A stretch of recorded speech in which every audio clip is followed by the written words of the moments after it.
മലമ്പനി നമ്മളിലൂടെ അവസാനിക്കുന്നു. പുനഃനിക്ഷേപിക്കുക, പുനഃസങ്കല്പിക്കുക, വീണ്ടും ജ്വലിപ്പിക്കുക എന്ന സന്ദേശവുമായി ആലപ്പുഴ വനിതാ ശിശു ആശുപത്രി ലോക മലമ്പനി ദിനാചരണം സംഘടിപ്പിച്ചു. ആശുപത്രി അങ്കണത്തിൽ നടന്ന പരിപാടി ആശുപത്രി സൂപ്രണ്ട് ഡോക്ടർ കെ ദീപ്തി ഉദ്ഘാടനം ചെയ്തു. ഡെപ്യൂട്ടി സൂപ്രണ്ട് ഡോക്ടർ PS ശ്യാമമോൾ അധ്യക്ഷത വഹിച്ചു. നിലവിൽ തദ്ദേശീയമായി മലമ്പനികൾ ഒന്നും തന്നെ റിപ്പോർട്ട് ചെയ്യപ്പെടുന്നില്ലെന്നും എന്നാൽ മറ്റ് സംസ്ഥാനങ്ങളിൽ നിന്നുമുള്ള രോഗവാഹകരിലൂടെയാണ് ഇപ്പോൾ രോഗസംക്രമണം മുഖ്യമായും നടക്കുന്നതെന്ന് വിഷയാവതരണം നടത്തി ഡോക്ടർ മനീഷ് നായർ പറഞ്ഞു. നഴ്സിംഗ് സൂപ്രണ്ട് നിർമ്മല അഗസ്റ്റിൻ ആശംസകൾ പറഞ്ഞു. ആശുപത്രി ഹെൽത്ത് ഇൻസ്പെക്ടർ S ജയകൃഷ്ണൻ സ്വാഗതവും മലമ്പനി ദിന പ്രതിജ്ഞയും ചൊല്ലി. നഴ്സിംഗ് ഓഫീസർ ബിസ്മി സുനീർ കൃതജ്ഞത അറിയിച്ചു. തുടർന്ന് SME കോളേജ് ഓഫ് നഴ്സിംഗിലെ വിദ്യാർത്ഥികൾ അവതരിപ്പിച്ച ഫ്ലാഷ് മോബ്, വിഷയാധിഷ്ഠിത സ്കിറ്റ് എന്നിവ ശ്രദ്ധേയമായി. ലോക മലമ്പനി ദിനാചരണം മുന്നോടിയായി വനിതാ ശിശു ആശുപത്രിയുടെയും ജില്ലാ വെക്ടർ കൺട്രോൾ യൂണിറ്റ് ആലപ്പുഴ എന്നിവ സംയുക്തമായി നാഷണൽ ഹൈവേ അതോറിറ്റി ഓഫ് ഇന്ത്യയിലെ ജീവനക്കാർക്കായി സംഘടിപ്പിച്ച രാത്രികാല മലമ്പനി മന്ദരോഗ രക്തനിർണയ പരിശോധനയും നടത്തി.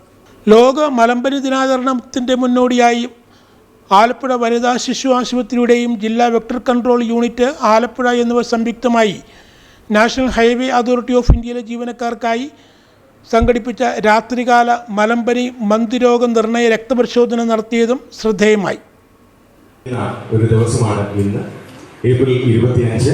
2008 മുതൽ നമ്മൾ എല്ലാ വർഷവും ഈ ഒരു ദിനം ലോക മലമ്പനി ദിനമായിട്ട് ആചരിച്ച് വരികയാണ്. ഇത്തവണത്തെ വളരെ വലിയൊരു പ്രത്യേകത എന്ന് പറഞ്ഞാൽ നമ്മളെല്ലാവരും വിചാരിച്ചിരിക്കുന്നത് നമ്മളിൽ നിന്നും അകന്ന ഒരു അസുഖമാണ് മലമ്പനി എന്നുള്ളതാണ്. പക്ഷേ ഇത്തവണ ഈ സംസാരിക്കുന്ന നിമിഷത്തിൽ നമ്മുടെ ആലപ്പുഴ ജില്ലയിലെ അരൂർ ഗ്രാമപഞ്ചായത്തിൽ 4 ഇതര സംസ്ഥാനം എന്ന് പറയാൻ പറ്റില്ല അതിഥി തൊഴിലാളികളായിട്ടുള്ള നമ്മുടെ സഹോദരങ്ങൾക്ക്, അതിൽ 2 പേര് UP ഉത്തർപ്രദേശുകാരാണ്, 2 പേര് രാജസ്ഥാൻകാരാണ്. അപ്പോൾ ഇന്നലെ 4 പേരെ അത്തരത്തിൽ മലമ്പനി രോഗബാധ സ്ഥിരീകരിക്കും, പരിശോധിക്കുകയും കണ്ടുപിടിക്കുകയും അല്ലെങ്കിൽ ആവശ്യമുള്ളതനുസരിച്ച് മരുന്ന് കൊടുക്കുകയും.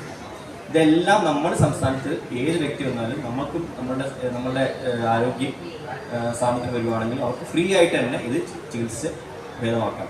ഇതിൻ്റെ ഈ പറഞ്ഞ ടെസ്റ്റുകളെല്ലാം ഫ്രീ ആണ്. പ്ലസ് ഇതിനു വേണ്ടി ആവശ്യമുള്ള മരുന്നുകൾ നമ്മുടെ സ്ഥാപനത്തിൽ നിന്ന് ഫ്രീ ആയിട്ട്, ഉദാഹരണത്തിന് നമ്മുടെ GH അല്ലെങ്കിൽ അതുപോലത്തെ മേജർ ഇൻസ്റ്റിറ്റ്യൂഷനിലായിരിക്കും ഇത് ചിലപ്പം മരുന്നുകൾ ശേഖരിച്ച് വെച്ചിരിക്കുന്നത്, അവർക്ക് കൊടുക്കാൻ പറ്റും. പക്ഷെ ഇത് കണ്ടുപിടിക്കാനാണ് നമ്മളുടെ ഒരു പൊതുജനത്തിനോട് പറയാനുള്ള ഒരു 1-2 കാര്യങ്ങൾ മാത്രമേ ഉള്ളൂ. എങ്ങനെയാണിത് പകരുന്നത്? കൊതുക് നമുക്കറിയാം. ഇപ്പോൾ കൊതുക് എങ്ങനെയാണ് വളർന്നത് ഞാൻ നേരത്തെ പറഞ്ഞു കഴിഞ്ഞു. ഏതെങ്കിലും വെള്ളം കെട്ടിക്കിടക്കുന്ന ഒരു സ്ഥലമുണ്ടെങ്കിൽ അത് സാധാരണ അതിൽ വീടോ അല്ലെങ്കിൽ തോട്ടത്തിലോ അങ്ങനെ ഏതെങ്കിലും സ്ഥലത്തായിരിക്കും. അപ്പോൾ നമുക്ക് ചെയ്യാൻ പറ്റിയ എങ്ങനെയെങ്കിലും ഇത് ഉറവിടം നശിപ്പിക്കുക. സാധ്യത എപ്പോഴാണ് ഇത് ചോദിച്ചു കഴിഞ്ഞാൽ എപ്പോഴും മോൺസൂണിൻ്റെ സമയത്തായിരിക്കും. അത് മഴക്കാലം വരുമ്പോൾ അതുകൊണ്ട് നമ്മൾ ചെയ്യേണ്ട ഇനി വരാൻ പോണ അടുത്ത 2 മാസം 3 മാസം കഴിയുമ്പോഴത്തേക്ക് 2 മാസം അടുത്ത ഇപ്പം മെയ് ആയി കഴിയും, അപ്പോഴത്തേക്ക് മഴക്കാലം വരും. അപ്പോൾ അതിന് മുമ്പേ ആയിട്ട് നമുക്ക് ചെയ്യാൻ പറ്റിയ ക്ലീൻനെസ് എല്ലാം നമ്മുടെ പ്രദേശത്ത് എല്ലാവരും വീട് വൃത്തിയാക്കി വയ്ക്കും. പക്ഷേ നമ്മൾ ജോലി ചെയ്യുന്ന സ്ഥലത്ത് ചിലപ്പോൾ ഒരു പക്ഷേ അത്രയും വൃത്തിയില്ലായിരിക്കും. അപ്പം അങ്ങനത്തെ കാര്യങ്ങൾ നമ്മൾ പ്രത്യേകം ശ്രദ്ധിക്കണം. അത് എത്രയും പെട്ടെന്ന് ഇതിൻ്റെ കൊതുവിൻ്റെ അളവ് കുറയ്ക്കാൻ വേണ്ടി നമ്മൾ ഫസ്റ്റ് ട്രൈ ചെയ്യും. അതൊരു കാര്യം. രണ്ടാമത്തെ കാര്യം, നമ്മളുടെ കൂടെ ഉള്ളവരോ അല്ലെങ്കിൽ നമ്മൾക്ക് തന്നെ ഈ കൊതു കടിക്കാതിരിക്കാൻ വേണ്ടിയുള്ള കാര്യങ്ങൾ സൂക്ഷിക്കും. ഒന്നും വേണ്ട, ഒരു നെറ്റ്, നമുക്കിതിന് വേണ്ടിയുള്ള നെറ്റുകളുണ്ട്, രാത്രി കിടക്കുമ്പോൾ അത് യൂസ് ചെയ്യാം. രണ്ടാമത്തെ നമുക്ക് യൂസ് ചെയ്യാൻ പറ്റിയ പലതരം തിരികളുണ്ട്, അത് യൂസ് ചെയ്യാം. ക്രീമുകൾ യൂസ് ചെയ്യാം. അത് ഒരു ബാരിയർ പ്രൊട്ടക്ഷൻ മാത്രമേ ഉള്ളൂ, അല്ലാതെ വേറെ ഒന്നുമില്ല. പക്ഷേ ഏറ്റവും ഉചിതമായിട്ട് മാർഗം എന്ന് പറയുമ്പോൾ, നല്ലൊരു മാർഗം എന്ന് പറയുമ്പോൾ കൊതുകളില്ലാതിരിക്കട്ടെ തന്നെയാണ്. കാരണം കൊതുകളില്ലെങ്കിൽ ഒരു പക്ഷേ ഒരു വ്യക്തിയിൽ നിന്ന് മറ്റേ വ്യക്തിയിലേക്ക് പകരട്ടെ. മലമ്പനി എന്നും 2 നമ്മുടെ അതിഥി തൊഴിലാളികൾ എന്നതുമാണ് അല്ലേ. അപ്പോൾ അവരുടെ കുഴപ്പമല്ല, അവർ വന്നിരിക്കുന്ന നാട്ടിൽ കൂടുതലായിട്ടുള്ള രോഗമാണ് മലമ്പനി. അതിൻ്റെ രോഗാണുക്കളെയും കൊണ്ട് നമുക്ക് രോഗലക്ഷണങ്ങളില്ലാതെ ജീവിക്കാൻ പറ്റും. അപ്പോൾ അതുകൊണ്ട് പക്ഷേ നമ്മൾ ആ മലമ്പനി പരത്തുന്ന കൊതുകുകളുള്ള എവിടെയും നമുക്ക് മലമ്പനിയുടെ റിസ്കുകളും ഉണ്ട്.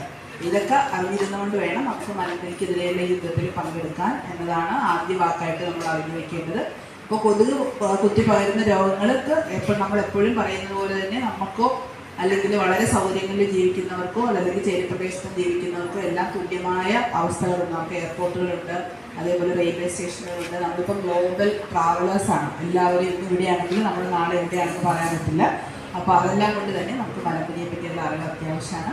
ഇതിൽ പോകുന്ന സെഷനിലെ എല്ലാവരും ശ്രദ്ധയോടുകൂടി ചേർന്നിരുന്ന് നമ്മൾ അതുപോലെ ആരോഗ്യ പ്രവർത്തകരായിരിക്കുന്ന എൻ്റെ കൊച്ചു കുട്ടികൾ. പക്ഷെ ഇപ്പം നമ്മുടെ ഇവിടെ അന്യ സംസ്ഥാന തൊഴിലാളികളുടെ നമ്പർ ഇത്രയും കുറഞ്ഞതുകൊണ്ട് തന്നെ ഇപ്പം അങ്ങനെ ഒരു ഹിസ്റ്ററി ചോദിക്കാതെ തന്നെ നമ്മൾ ഇതിൻ്റെ മറ്റ് സിംറ്റംസ് എന്തെങ്കിലും ഉണ്ടെങ്കിൽ തന്നെ മലേറിയയിലോട്ട് ഫോക്കസ് ചെയ്യേണ്ടതായിട്ടുള്ള ഒരവസ്ഥയാണ് ഇപ്പം നമുക്കുള്ളത്. അപ്പം എന്താണ് മലേറിയ, എങ്ങനെ ഉണ്ടാകുന്നു, അതെങ്ങനെ പകരുന്നു, അതൊക്കെ ഇന്നിവിടെ ഇരിക്കുന്നവർക്ക് മനസ്സിലാക്കി തരാനായിട്ടും അത് നിങ്ങൾക്ക് അറിയാവുന്ന ആളുകളിലൂടെ മുന്നോട്ട് കൊണ്ടുവരാനാണ്, പറഞ്ഞു കൊടുക്കാനുള്ള ഒരു അറിവ് വർദ്ധിപ്പിക്കാനായിട്ടാണ് ഇങ്ങനൊരു ആശുപത്രി തല അവബോധ സെഷൻ അറേഞ്ച് ചെയ്തിരിക്കുന്നത്. എല്ലാവരും മാക്സിമം മനസ്സിലാക്കണമെന്ന് അഭ്യർത്ഥിക്കുന്നു. നമ്മുടെ ചടങ്ങിൻ്റെ ഔദ്യോഗികമായൊരു ഉദ്ഘാടനത്തിനായി നമ്മുടെ ആശുപത്രിയുടെ ബഹുമാനപ്പെട്ട സൂപ്രണ്ട് ദീപ്തി മാഡത്തിനെ ക്ഷണിക്കുന്നു.